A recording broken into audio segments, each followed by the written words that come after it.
We have the equation on our screen, 2x equals negative 8. What we're simply asking is what times 2 equals negative 8.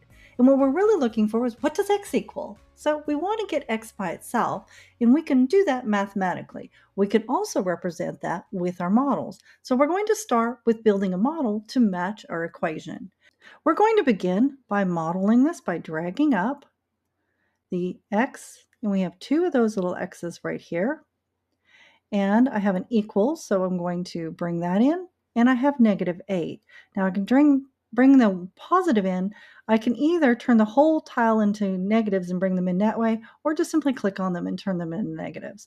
I'm going to click them and turn them into negatives, so I need 8 of those. 3, 4, 5, 6, 7, 8, and click each one to turn it into negative.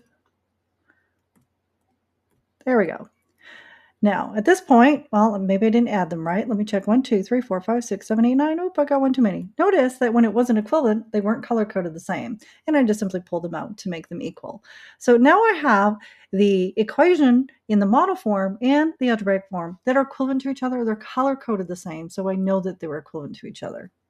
Now, my next step is to get x by itself. Well, how much does each x get?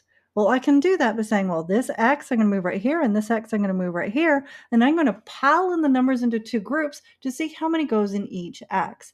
What I'm really doing is dividing these into two separate groups.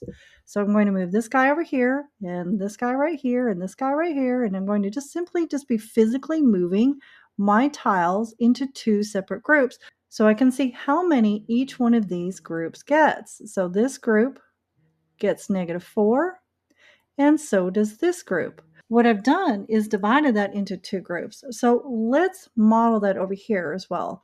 If I divide this by 2, what I do to one side, I have to do the same thing to the other side.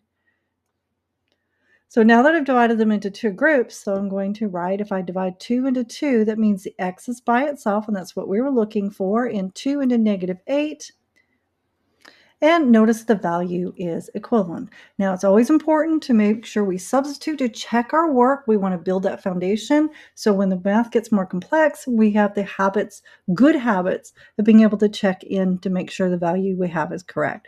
So what we have is 2 times x equals negative 8, and I want to replace that with the value of negative 4. And notice that it color codes it, so I can go 2 times negative 4 is a negative 8, and that equals negative 8.